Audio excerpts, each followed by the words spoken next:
I want to bring in Jane Elliott right now. Jane Elliott, of course, we've had her on before. She's an amazing educator. She speaks truth to power.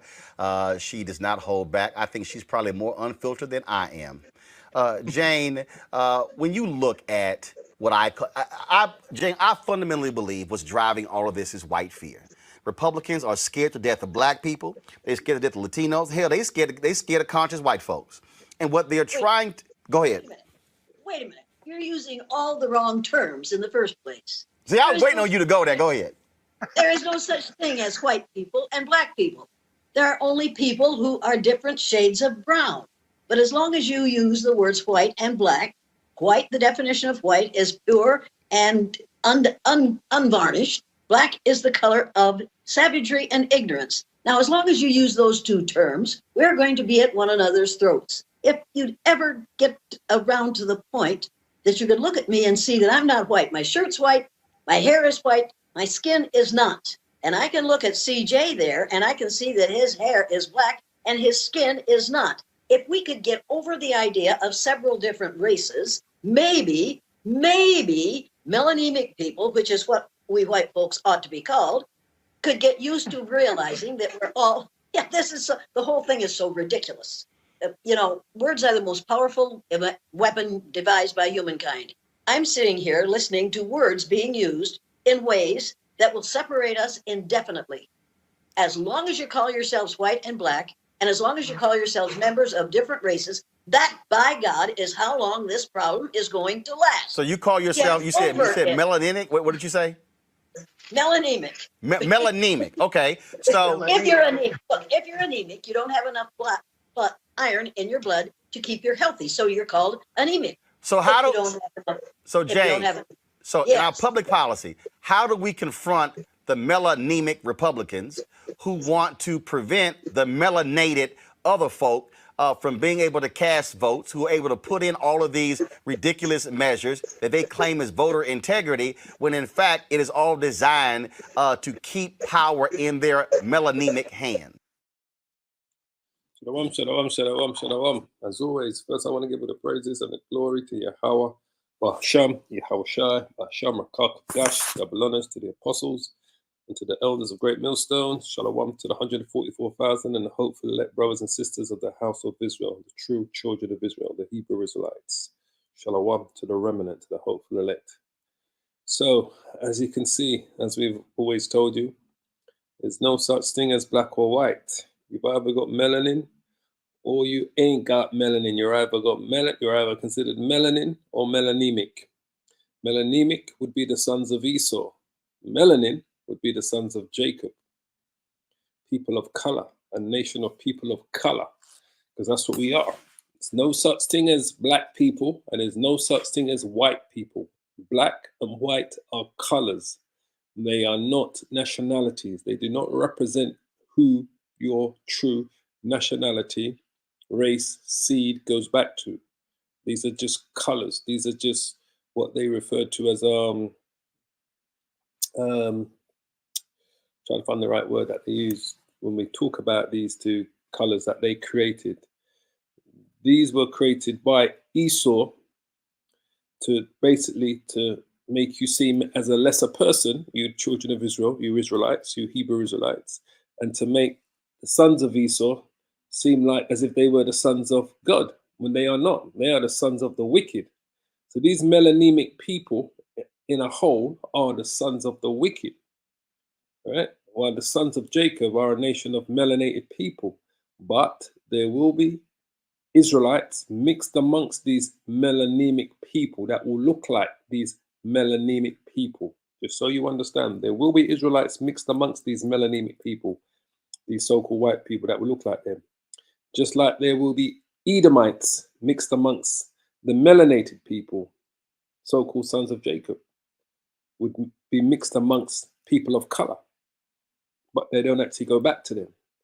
And this is why the Lord has got to come to separate the sheep from the goat, the wheat from the tares, because of this. And this is why at that point the nations will all going back to be part of whatever nations they originally come out of. As the Bible speaks about, 18 nations were created in the beginning. The last two nations were Jacob and Esau. So the last two nations were the Israelites and the Edomites, who are, as we all know, biological twins, not identical twins. They are biological twins, but they're not identical twins. There's a word that they call it. I'm trying to think of it. Hold on. Twins are not identical. There's a word that they call it. It begins with P. I can't think what it is again. Fraternal. I always say paternal. It's fraternal. So around 2 in 3 sets of twins are fraternal. So 2 separate eggs are fertilized by 2 separate sperms, resulting in fraternal twins. These babies will be no more alike than siblings born at separate times. And that's what Jacob and Esau are. Jacob and Esau are, let's see if we can bring up the screen up here. Hold on. Let's change the screen, family. Jacob and Esau are fraternal twins, all right? Hold on.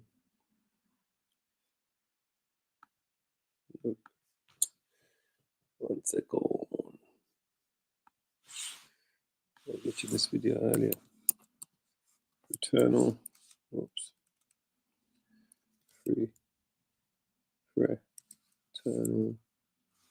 Fraternal. So this is what Jacob and Esau are. 2 separate eggs are fertilized by 2 separate sperms, resulting in fraternal or dizygostic 2-cell twins. These babies will be no more alike than siblings born in separate times, right? The babies can be either the same sex or different sexes, right? So when it says there, what's the difference between paternal and fraternal twins? The main difference in fraternal versus paternal twins is that the number of fertilized eggs involved. Fraternal twins developed when 2 separate sperm cells fertilize 2 eggs. In contrast, paternal twins develop when 1 sperm fertilizes 1 egg, then after conception, the zygote splits, creating 2 individual embryos, all right? Oops. That's fraternal twins. So, Jacob and Esau. We go back to Jacob and Esau. I think it's Genesis 27. What else is in there? Genesis 27, or 25. Maybe it's 25. Let's just have a look. 27 or 25. Yeah, it's 25 then. That's his deception. Genesis 25. I always get those two mixed up sometimes. Okay, Isaac's sons. All right? Isaac's sons. Now these are the generations of Isaac, Abraham's son. Abraham begat Isaac, and Isaac was 40 years old when he took Rebekah to wife, the daughter of Bethuel, the Syrian, of Pan-Anaram, the sister of Laban, the Syrian. All right? They weren't Syrians, but it was born and raised in the land of Syria. And Isaac entreated the Lord Yahweh for his wife, because she was barren, and Yahweh was entreated of him. And Rebekah, his wife, conceived, and the children struggled. So his wife conceived, right? Which means she conceived sperm from Isaac. And the children struggled together within her. And she said, if it be so, why am I thus? And she went to inquire of the Lord. And the Lord said unto her, 2 nations are in thy womb. These are fraternal twins. And 2 manner of people shall be separated from thy bowels. The one people shall be stronger than the other people, and the elder shall serve the younger. So the Lord said, 2 manner of people. Let me just quick look at this. I just want to see what it says here. 2 nations go I'm in thy womb, and 2 manner of people. Let's see what this says here. A people, a nation, together, community. Okay. People, a nation. Just curious what it was said there for 2 manner of people. People, a nation are in thy womb, and 2 manner of people shall be separated. Shall be separated. Let's see what this comes up with here. Whoa.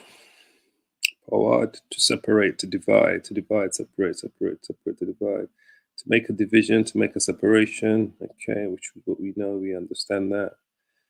To separate by breaking, this is the original power of the bilateral, which are various implied breaking, forth, expanding. Okay, so we're okay with that. We know that it means exactly what it says. To separation of people from thy bowels. And the one people, is it the same word? People here? Yeah, same word. Shall be stronger than the other people. Okay, so that's fine. The words mean exactly what they're telling you. Two manner of people shall be separated from thy bowels. Two manner of people shall be separated from thy bowels, right? The Lord said, two nation of people are in thy womb, and two manner of people shall be separated from thy bowels. So when we look at this fraternal twin here, this is what Jacob and Esau were, fraternal twins. The main difference in fraternal versus paternal twins is the number of fertilized eggs involved. Fraternal twins developed when two separate sperms, two manner of people, are in thy womb. Two separate sperm cells fertilize two eggs. Two manner of people, two separate sperms, separated two, fertilized two eggs. If they were paternal, it would be one sperm fertilizing one egg, and then two embryos, two people would be created from that one egg. Jacob and Esau were fraternal twins. These were the two nations. Two twins developed when two separate sperms fertilized two eggs. That's Jacob and Esau. Two nations, two separate sperms are in thy womb, and two manner of people, fertilizing two separate eggs, shall be separated from thy bowels. That's Jacob and Esau. There's no such thing as black people and white people, all right? The Edomites, the so-called white men, are different shades of red, as we know that, all right? So when we go into the story here, and it says here, and when her days were to be delivered and fulfilled, behold, there were twins in her womb. And the first came out red all over like a hairy garment, and they called his name Esau. So he wasn't hairy, he was red like a hairy garment, and he came out red, all right? Pink is a shade of red. The so-called white man are different shades of red. That's what they are. From a light, pinkish kind of red to a dark kind of colored red. You can see in some of them sometimes. That's what they are. The Israelites are different shades of brown. That's what we are. So they called his name Esau. They're going to have the word hairy here. It doesn't mean hairy. It means, it should be Ayasha, if I'm pronouncing it right, which means wasted away are you. Why? Why was Esau red? Why was he wasted away? Why did he look like that woman? Why did Esau look like, you think about it.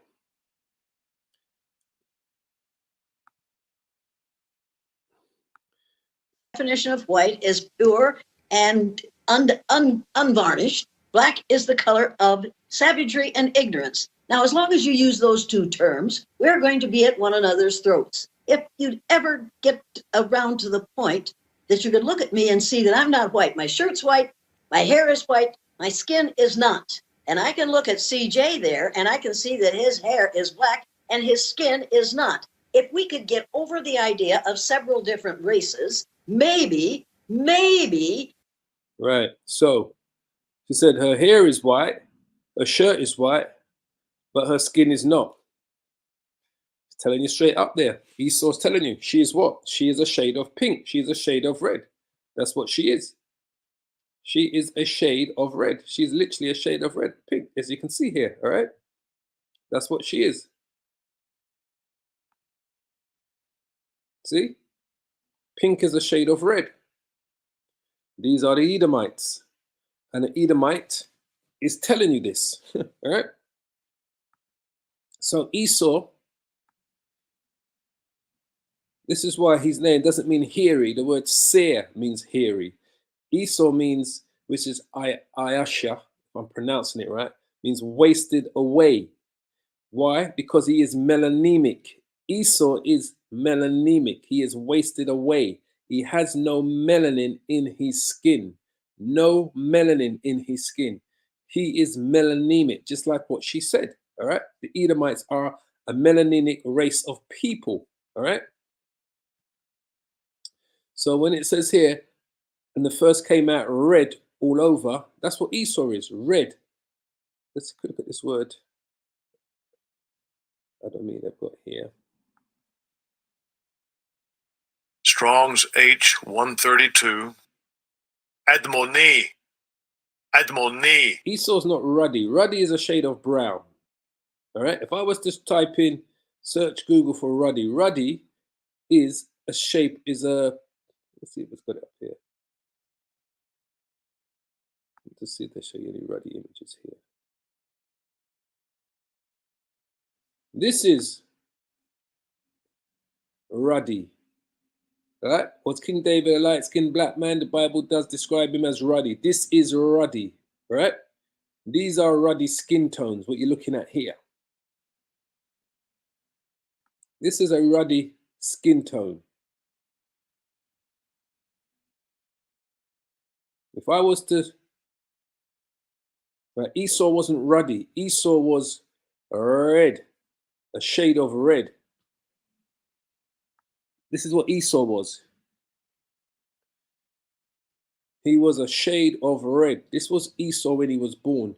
White, so-called white people are different shades of red. These are your Edomites. All right? This is not ruddy. This is what you call. Look. He's not white. That's a shade of red. That's Esau when he was born. He was a melanemic child. Or Jacob was a melanin child when they were born. All right? There's no such thing as black or white, as she's making it quite clear. And she's an Edomite woman, supposedly Edomite woman. I don't 100% know, but she's an Edomite woman of appearance and everything. She is telling you that she knows, she's a professor, that there's no such thing as black or white people. They are melanemic. That's what these Edomites are. They're melanemic. They're different shades of red. If I was to show you, if I said ruddy, whoops. If I said ruddy cows, just so you can see. You see? These are images of ruddy cows. Let's get some images up here, just so you can see. Ruddy cows are different shades of brown. These are ruddy cows. Different shades of brown. Ruddy. It's like that reddish kind of brown. These are, see, this is a ruddy cow.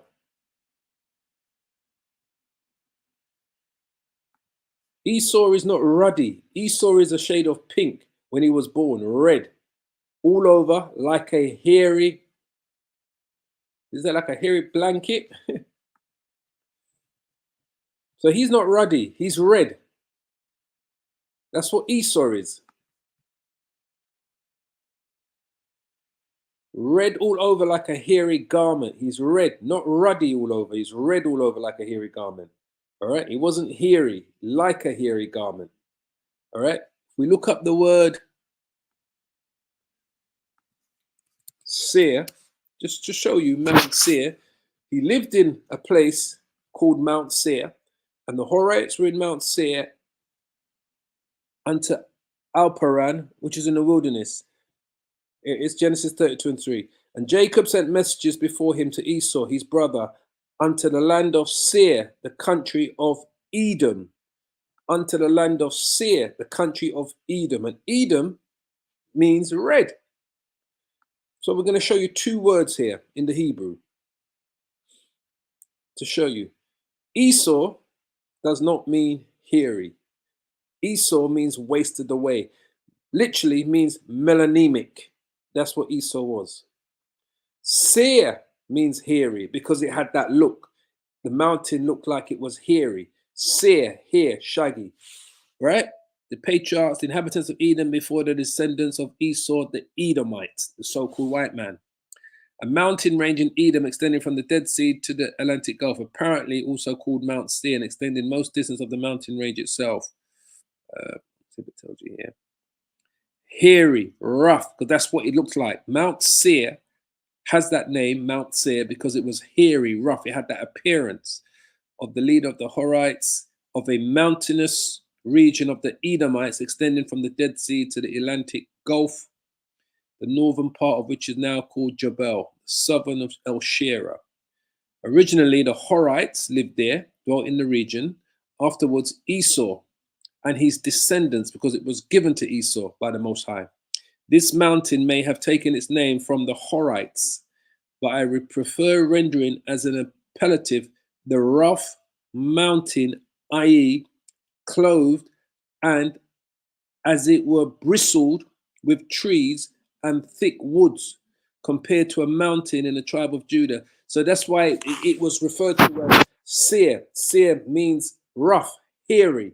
That's what the word seir means. Seir means hairy. Esau doesn't mean hairy. Seir means rough, hairy, because the mountain, Mount Seir, let's see if we can get a picture up of Mount Seir.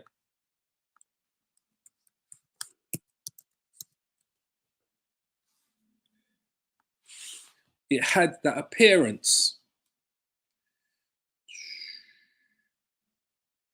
So that shows me here.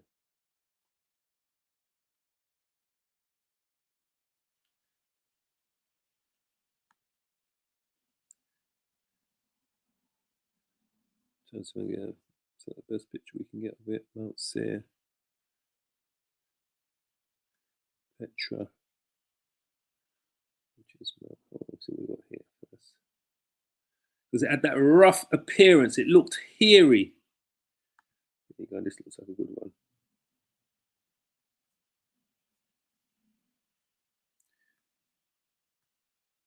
This is Mount Seir here.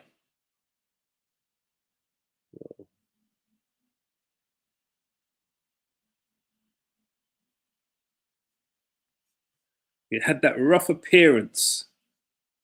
Rough. It looked hairy. As you can see, it was a rough mountain range. More pictures it's got there. It's a rough mountain range. So it's named Mount Seir. Seir means hairy, rough. Esau does not mean hairy and rough. Esau means wasted away. Literally means melanemic. Mount Seir is hairy and rough. All right? Of a mountainous region of the Edomites, extending from the Dead Sea to the Atlantic Gulf and the northern part of which is called Jebel, as you can see. All right, that's how it got its name, Mount Seir, hairy mountain, rough mountain, Mount Seir, rough, hairy. So that was, what did we go to? What word was we on? We was on Seir. And if we look at the word Edom, in the land of Seir, in the country of Edom,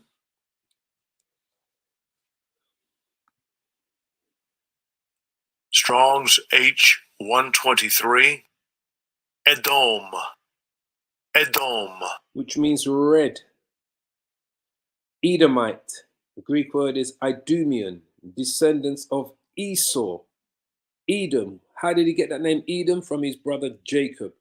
He said, now I'm going to call your name Edom, red, because when he came in from hunting, he was so like tired and frustrated. What's the word? Like all of the blood, you can see all of the blood. He'd been out there all day trying to hunt, and all the blood was coming in through his veins and his skin. He became even more red.